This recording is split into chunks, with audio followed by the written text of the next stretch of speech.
Selamat malam semuanya. Kami dari kelompok 3 ingin mempresentasikan hasil pengerjaan kami, tugas membuat GUI Indodex dari 6 juta data. Terlihat di sini ada 6 juta, 9 baris yang terimport di Aragon. Berarti tidak ada satupun data yang terlewat. Lanjut ke SQL, ke preference. Nah, di sini kami menggunakan kami menggunakan MySQL connector untuk menghubungkan antara MySQL dengan VS Code. Lalu ke app Java. Oke. Class App merupakan kelas utama program. Di dalamnya terdapat metode main yang berfungsi sebagai entry point, yaitu titik awal eksekusi program Java. Saat program dijalankan, JVM akan mencari dan menjalankan metode main terlebih dahulu. Pada contoh ini, perintah system out print line hello world digunakan untuk menampilkan teks hello world ke layar atau konsol. Sementara itu, throw exception digunakan untuk menangani kemungkinan terjadinya error atau exception selama program berjalan. Oke, selanjutnya. Oke, selanjutnya untuk di aset crypto.java. Jadi di sini ada sebuah kelas yang menerapkan konsep enkapsulasi. Di sini ada kelas aset crypto ini dia menyimpan informasi data-data per ticker yang ada di database. Jadi di sini ada variabel yang berupa protected yang menyimpan informasi tersebut, lalu ada konstruktor untuk mengisi variabel tersebut, dan juga ada getter yang fungsinya itu untuk mendapatkan isi dari variabel tersebut. Jadi dengan menggunakan konsep enkapsulasi ini tidak akan ada fungsi dari luar, kelas lain yang dapat secara langsung mengakses datanya, hanya melalui fungsi getter saja. Lanjut.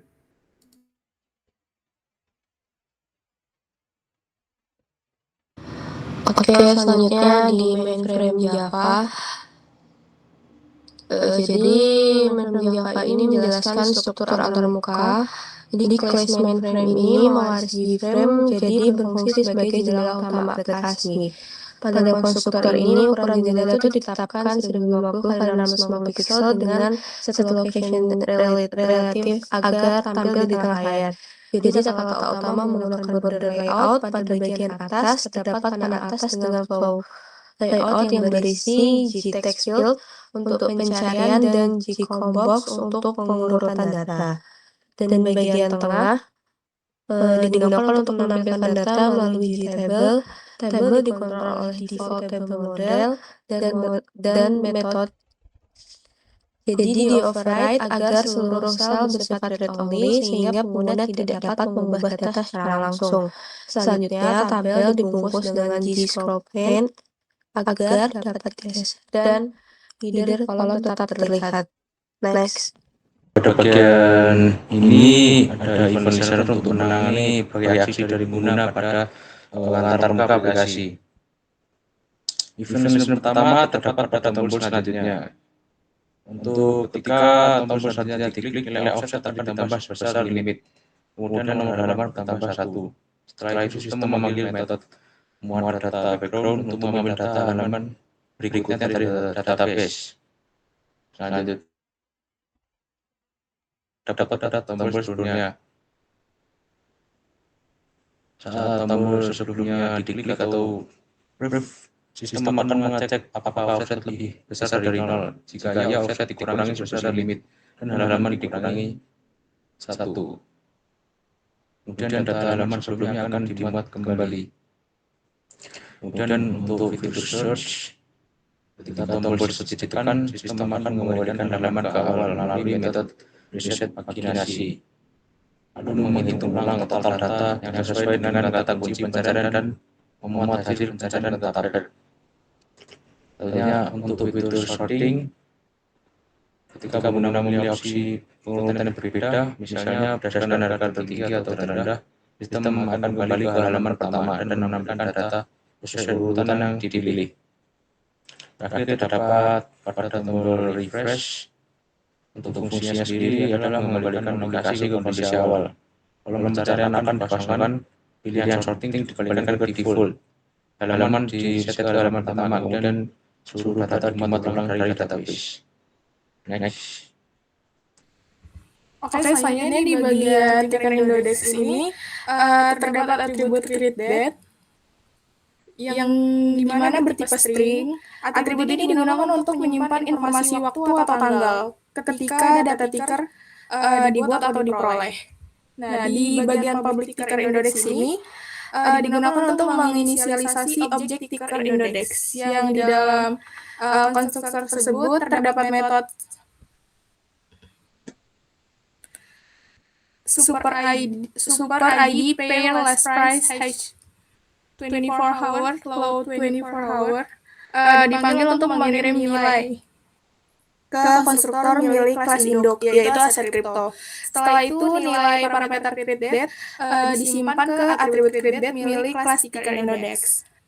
Terus di sini juga terdapat override yang merupakan hasil override dari metode yang ada di kelas aset kripto. Nah, metode ini berfungsi untuk menampilkan informasi aset yang sudah disediakan oleh kelas induk melalui super.get.info aset. Nah, kemudian menambahkan informasi waktu yang tersimpan pada atribut createDate. Hasil akhirnya berupa gabungan informasi aset dan waktu data diperoleh. Selanjutnya di bagian ini itu digunakan untuk mengambil nilai atribut dari objek tanpa mengakses atribut tersebut secara langsung. Metode getID mengembalikan ID, getPair mengembalikan pasangan mata uang kripto, getLastPrice itu mengembalikan harga terakhir, getHeight itu mengembalikan harga tertinggi dalam 24 jam. Kalau untuk getLow itu mengembalikan harga terendah dalam 24 jam, dan getCreateDate itu mengembalikan informasi waktu data dibuat. Secara keseluruhan, kelas ticker index berfungsi sebagai representasi data ticker kripto dari index yang mewarisi informasi aset kripto dari aset kripto dan menambahkan informasi waktu pengembalian data melalui atribut createDate.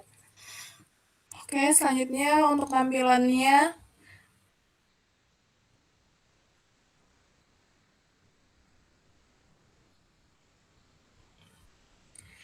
di sini kita bisa melihat beberapa fitur yang dimana di sini ada cari pair, terus habis itu ada ID default yang terdiri dari ID default, harga tertinggi, terus ada harga terendah juga.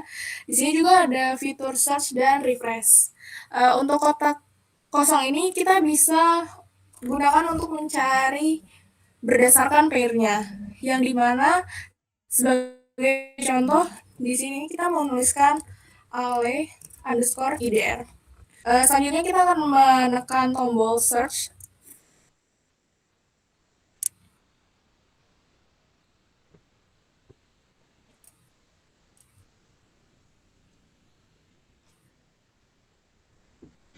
Nah, setelah menekan tombol search, sistem akan menampilkan semua data yang menggunakan pair ale_IDR.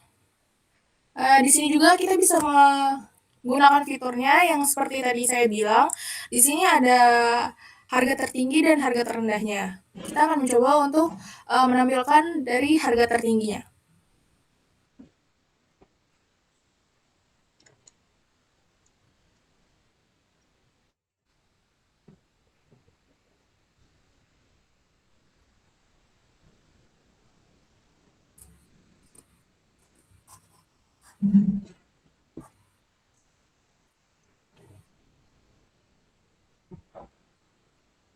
Nah, seperti yang kita lihat, sistem akan menampilkan berdasarkan pilihan fitur yang kita pilih, yaitu harga tertinggi. Dan untuk fitur harga terendahnya,